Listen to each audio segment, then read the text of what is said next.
Hi, എല്ലാവർക്കും spoken English ക്ലാസ്സിലേക്ക് സ്വാഗതം. ഇംഗ്ലീഷ് ഭാഷയിലെ ബി എന്ന വെർബിന്റെ ഉപയോഗങ്ങളാണ് നമ്മൾ കണ്ടുകൊണ്ടിരിക്കുന്നത്. ബി എന്ന വെർബിന്റെ രൂപങ്ങൾ നമ്മൾ സാന്നിധ്യത്തെ കാണിക്കാൻ, പ്രസൻസിനെ കാണിക്കാൻ വേണ്ടി ഉപയോഗിക്കാറുണ്ട്. കഴിഞ്ഞ ക്ലാസ്സുകളിൽ നമ്മൾ പഠിച്ചത് നമുക്കൊന്ന് ഓടിച്ചു നോക്കാം. ഞാൻ ഇവിടെ ഉണ്ടായിരിക്കണം, ഐ ഷുഡ് ബി ഹിയർ. ഞാൻ ഇവിടെ ഉണ്ട്, ഐ ആം ഹിയർ. ഞാൻ ഇവിടെ ഉണ്ടായിരുന്നു, ഐ വാസ് ഹിയർ. ഇതുപോലെ മറ്റു വാക്കുകൾ വെച്ച് പിന്നെ ഇതിന്റെ ചോദ്യങ്ങള്, നെഗറ്റീവ് ചോദ്യം, ഇതെല്ലാം നമ്മൾ കാണുകയുണ്ടായി.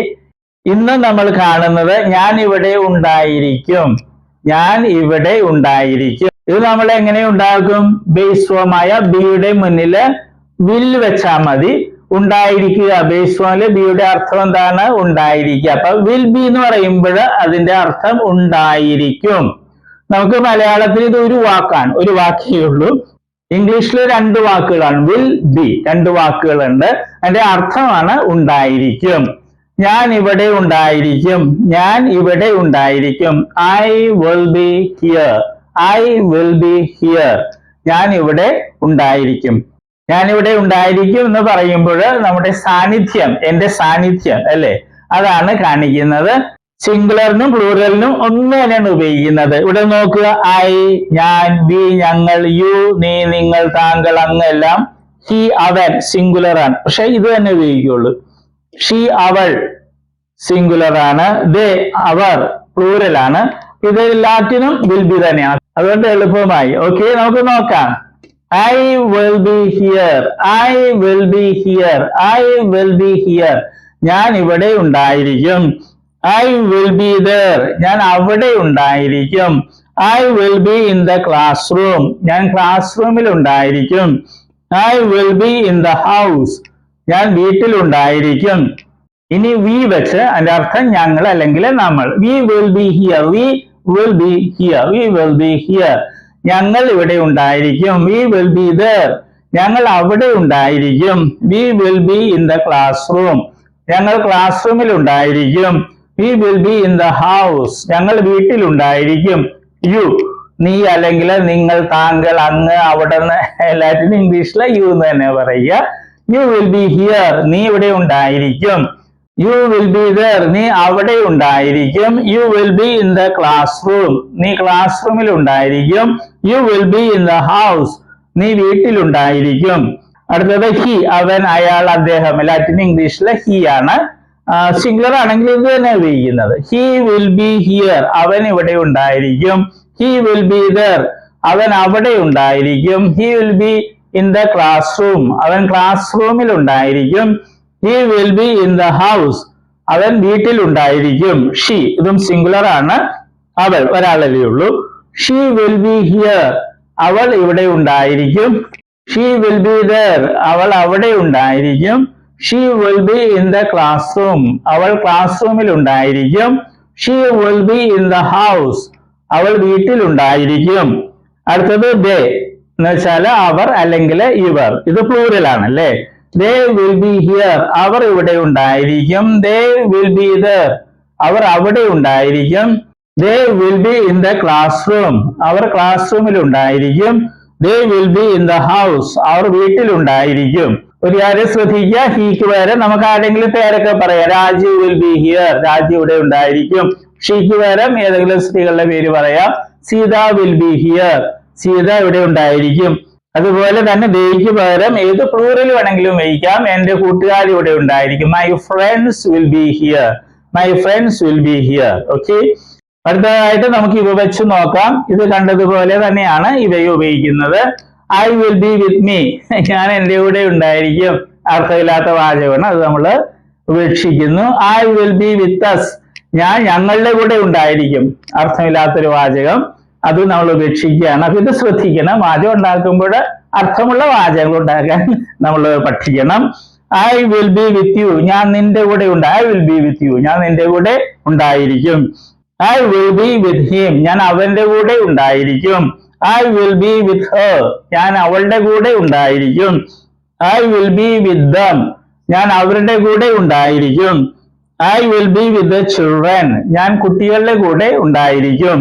അടുത്തത് വി അല്ലേ, we will be with me, ഞങ്ങൾ എൻ്റെ കൂടെ ഉണ്ടായിരിക്കും. അത് അർത്ഥമില്ലാത്തൊരു വാചകമാണ്, അത് നമ്മൾ ഉപേക്ഷിക്കുന്നു.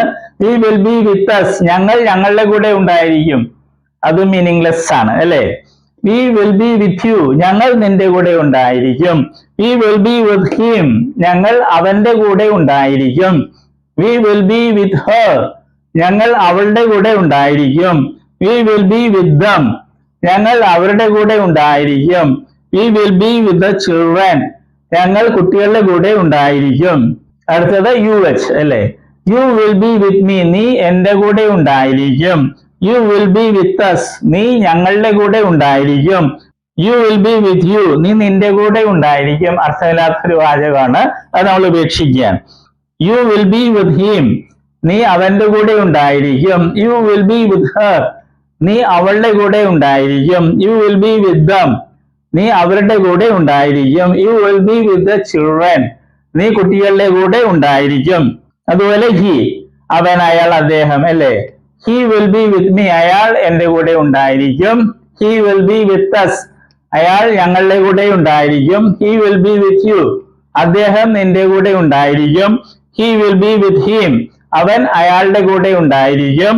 He will be with her, അവൻ അവളുടെ കൂടെ ഉണ്ടായിരിക്കും. He will be with them, അവൻ അവരുടെ കൂടെ ഉണ്ടായിരിക്കും. He will be with the children, അവൻ കുട്ടികളുടെ കൂടെ ഉണ്ടായിരിക്കും. അതുപോലെ ഷീ, ദേ, ഇത് വെച്ചൊക്കെ പ്രാക്ടീസ് ചെയ്യുക. നമ്മളെല്ലാം നോക്കുന്നില്ല, അതേപോലെ തന്നെയാണ് എല്ലാം. ഇന്ന് നമ്മൾ കണ്ടത് മലയാളത്തിൽ നമ്മൾ ഉണ്ടായിരിക്കും, സാന്നിധ്യം, ഞാൻ ഇവിടെ ഉണ്ടായിരിക്കും, അതെങ്ങനെ ഇംഗ്ലീഷിൽ പറയും അതാണെന്ന് നമ്മൾ കണ്ടത്. ഐ വിൽ ബി ഹിയർ, ഞാൻ ഇവിടെ ഉണ്ടായിരിക്കും. എല്ലാ ക്ലാസ്സുകളിലും പറയുന്ന പോലെ നിങ്ങൾ പ്രാക്ടീസ് ചെയ്യണം. ഒരാളെ കൂടി കണ്ടെത്തിയിട്ട് മലയാളം, ഇംഗ്ലീഷ് അങ്ങനെ 10 പ്രാവശ്യം വെച്ച് ഓരോ വാചകവും പറയുക. അർത്ഥമുള്ള വാചകങ്ങൾ ഉണ്ടാക്കാൻ ശ്രദ്ധിക്കണം. പിന്നെ വെർബിന്റെ ലിസ്റ്റ് ഉണ്ട്, എല്ലാ ദിവസവും കുറച്ച് വെർബ്സ് പഠിക്കണം. ഈ ഫോംസ് അറിഞ്ഞിരിക്കണം. ഇവ വെച്ചുള്ള പരിപാടിയാണ് ഇംഗ്ലീഷ്. പുതിയ വാക്കുകളും പഠിക്കാൻ നോക്കണം. നമ്മുടെ ഭാഷ വളരെ സ്ട്രോങ് ആയിരിക്കും. Okay, all the best. നമ്മൾ വെർബുകളാണ് കാണുന്നത്. വെർബ്സ് എന്ന് പറയുന്നത് ക്രിയകൾ അല്ലെ, വരിക, പോവുക എന്നൊക്കെ പറയുന്നതാണ് വെർബ് അല്ലെ ക്രിയകള്. അപ്പൊ വെർബിന് അല്ലെ ക്രിയക്ക് ധാരാളം രൂപങ്ങളുണ്ട്. ഉദാഹരണമായിട്ട് മലയാളത്തിൽ എഴുതുക എന്ന ക്രിയ അല്ലെങ്കിൽ വെർബ് എടുക്കുക, അങ്ങനെ ഒത്തിരി രൂപങ്ങൾ. എഴുതുക, എഴുതും, എഴുതുകയാണ്, എഴുതിയിട്ടുണ്ടായിരുന്നു, എഴുതുവാൻ, എഴുതുമായിരുന്നു, എഴുതണമായിരുന്നു, അങ്ങനെയൊക്കെ ധാരാളം രൂപങ്ങൾ മലയാളത്തിലുണ്ട്. അതുപോലെ ഇംഗ്ലീഷിലും ഉണ്ട്, ധാരാളം ഫോംസ്, രൂപങ്ങളുണ്ട്. അതിൽ 4 എണ്ണമാണ് ഇംഗ്ലീഷിലെ ഏറ്റവും പ്രധാനപ്പെട്ട രൂപങ്ങൾ. അതേതൊക്കെയാണ്? ഫോം എന്ന് വെച്ചാൽ രൂപം. Base form, present form, past form, past participle form.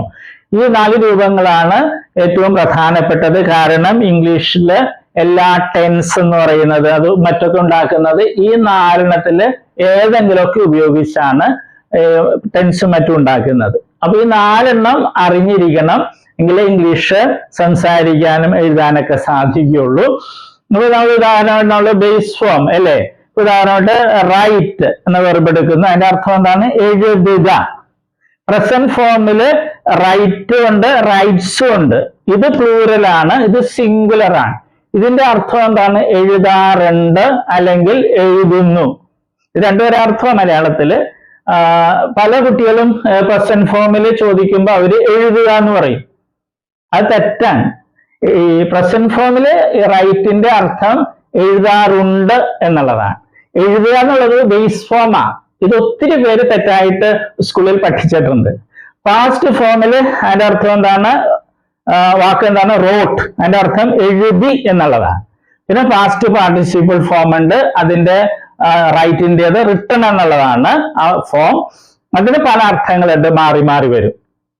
പിന്നെ ഒരു കാര്യം നമ്മൾ അറിഞ്ഞിരിക്കുക, ഈ ബേസ് ഫോമും പ്രസന്റ് ഫോം പ്ലൂറലും, ബേസ് ഫോമും പ്രസന്റ് ഫോം പ്ലൂറലും ഇംഗ്ലീഷ് ഭാഷയിലെ വെർബുകൾക്ക് ഒരെണ്ണത്തിനൊഴികെ, ബി എന്ന വെർബിനൊഴികെ ബാക്കി എല്ലാ വെർബുകൾക്കും ഒരേപോലെയാണ്.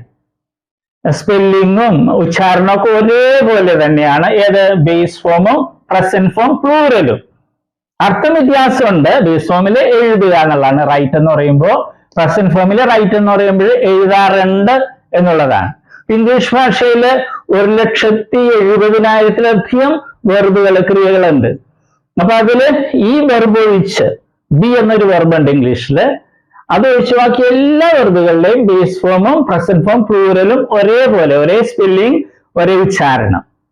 ഓക്കെ, അതുകൊണ്ട് നമ്മൾ ഇത് പ്രത്യേകിച്ച് പഠിക്കില്ല. നമ്മൾ ഇത് മൂന്നുമാണ് പഠിക്കുന്നത്. അത് നമ്മൾ സ്കൂളിൽ പഠിച്ചിട്ടുണ്ട് അല്ലെ. Come, came, come, go, went, gone, അത് തന്നെ സാധനം. പിന്നെ നേരെ ഒരു കാര്യവും കൂടി, ഇംഗ്ലീഷിൽ നേരത്തെ പറഞ്ഞു 1,70,70,000 വെർബ്സ് ഉണ്ട്. അതിൽ ഭൂരിഭാഗം വെർബുകളുടെയും ഈ പാസ്റ്റ് ഫോമും പാസ്റ്റ് പാർട്ടിസിപ്പിൾ ഫോമും ഉണ്ടാക്കുന്നത് ഈ പ്രസന്റ് ഫോമിന്റെ കൂടെ ഡി അല്ലെങ്കിൽ ഇ ഡി എന്ന് കൂട്ടിച്ചേർത്താണ്. ഒരിക്കൽ കൂടി പറയട്ടെ, ഇംഗ്ലീഷ് ഭാഷയിലെ ഒട്ടുമിക്ക വെർബുകളുടെയും പാസ്റ്റ് ഫോമും പാസ്റ്റ് പാർട്ടിസിപ്പിൾ ഫോമും ഉണ്ടാക്കുന്നത് ഡി അല്ലെങ്കിൽ ഇ ഡി എന്ന് പ്രസന്റ് ഫോമിന്റെ ഈ പ്ലൂറലിനോടുകൂടെ കൂട്ടിച്ചേർത്താണ്. അല്ലാതെ കുറെ വെർബ്സ് ഉണ്ട്. അപ്പൊ പക്ഷെ അതാണ് നമുക്ക് ഒത്തിരി ഉപയോഗിക്കുന്നത്. അതിലൊരു ഒരെണ്ണമാണ് ഇത്, റൈറ്റ്, റോട്ട്, റിട്ടൺ. ഇത് മൂന്ന് രീതിയാണ്. റൈറ്റ് ഇത് വേറെ രീതി, റോട്ട് ഇത് റിട്ടൺ. ഓക്കെ, അപ്പൊ നമ്മൾ ഇത് മൂന്നും പഠിക്കുള്ളൂ. നേരത്തെ പറഞ്ഞതുപോലെ ഇത് പ്രത്യേകിച്ച് പഠിക്കേണ്ട കാര്യമില്ല, ബേസ് അർത്ഥം അറിഞ്ഞിരുന്നാൽ മതി. ഓക്കെ, ഇപ്പൊ കമ്മിന്റെ അർത്ഥം എന്ന് പറഞ്ഞാൽ വരിക. ബേസ് ഫോമിൽ കം എന്ന് പറഞ്ഞാൽ വരിക എന്നായിരിക്കും. പ്രസന്റ് ഫോമിൽ വരാറുണ്ട് എന്നായിരിക്കും അർത്ഥം. ഉച്ചാരണവും സ്പെല്ലിങ്ങും ഒന്ന് തന്നെ ആയിരിക്കും. അപ്പൊ നമ്മളിത് മൂന്ന് സ്കൂളിൽ നമ്മൾ പഠിച്ചിട്ടുണ്ട്. അത് ശരിയായിട്ടൊന്ന് മനസ്സിലാക്കണമെന്നേ ഉള്ളൂ. നമ്മളൊരു 16 ലിസ്റ്റ് വെർബുകൾ ഉണ്ടാക്കിയിട്ടുണ്ട്. ഏറ്റവും കൂടുതൽ ഉപയോഗിക്കുന്ന വെർബ്സ് ആണ് ഡി, ഇടിയും ചേർത്തതും ഉണ്ട്.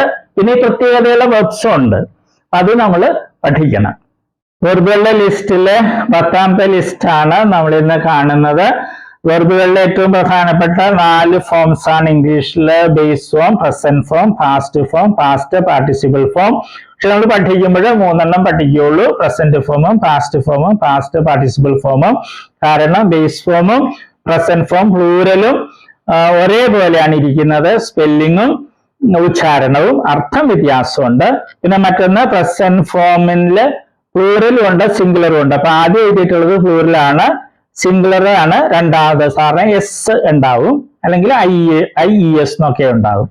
ഓക്കെ, നമുക്ക് തുടങ്ങാം. Present form, past form, past participle form. Run, ran, run. Come, came, come. Become, became, become. Overcome, overcame, overcome. ഇതിന്റെ പ്രത്യേകത എന്താണ്? ഇവയുടെ പാസ്റ്റ് ഫോമും പാസ്റ്റ് പാർട്ടിസിപ്പിൾ ഫോമും ഡി എന്നോ ഇ ഡി എന്നോ കൂട്ടിച്ചേർത്തല്ല ഉണ്ടാക്കിയിട്ടുള്ളത്, വ്യത്യാസമുണ്ട്. അത് പ്രത്യേകം ശ്രദ്ധിക്കുക. ഇനിയുള്ള വെർബുകളുടെയൊക്കെ പാസ്റ്റ് ഫോമും പാസ്റ്റ് പാർട്ടിസിപ്പിൾ ഫോമും ഉണ്ടാക്കുന്നത് പ്രസന്റ് ഫോം പ്ലൂറലിന്റെ കൂടെ ഡി എന്നോ ഇ ഡി എന്നോ കൂട്ടിച്ചേർത്താണ്. Okay, we shall start. Amuse, amused, amused. Appreciate, appreciated, appreciated. Battle, battled, battled. Choke, choked, choked. Concentrate, concentrated, concentrated. Disappear, disappeared, disappeared. Educate, educated, educated. Empty, emptied, emptied. Exist, existed, existed. Learn, learned, learned. Form, formed, formed. Guide, guided, guided. Grab, grabbed, grabbed. Grin, grinned, grinned.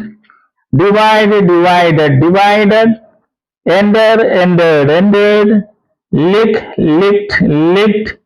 Miss, missed, missed. Mix, mixed, mixed. Peel, peeled, peeled. Listen, listened, listened. Name, named, named. Separate, separated, separated. Serve, served, served. Water, watered, watered. ഈ വെർബുകളെല്ലാം ഇംഗ്ലീഷിൽ ഏറ്റവും കൂടുതൽ ഉപയോഗിക്കുന്ന വെർബുകളുടെ ലിസ്റ്റിൽപ്പെട്ടതാണ്. ഇവ പ്രത്യേകിച്ച് പഠിക്കണം, ഉച്ചാരണം പഠിക്കണം, സ്പെല്ലിംഗ് ഒക്കെ പഠിക്കുന്നത് എഴുതാൻ സഹായിക്കും. അർത്ഥവും ശരിക്കും പഠിക്കണം. പിന്നെ ചില വെർബുകൾക്ക് പ്രത്യേകതകളൊക്കെ ശ്രദ്ധിക്കണം. സിംഗുലർ ആകുമ്പോൾ ചിലപ്പോ IES എന്നൊക്കെ കൂടി ചേർത്തിട്ടുണ്ടാവും, അത് പ്രത്യേകം ശ്രദ്ധിക്കുക. അല്ലെ പാസ്റ്റും പാസ്റ്റ് പാർട്ടിസിപ്പിളിലൊക്കെ ചിലപ്പോ അക്ഷരങ്ങൾ ഇരട്ടിച്ചിട്ടുണ്ടാവും, അതും പ്രത്യേകം ശ്രദ്ധിക്കുക. എഴുതുമ്പോൾ കറക്റ്റ് ആയിട്ട് എഴുതാൻ സഹായിക്കും. Okay, all the best.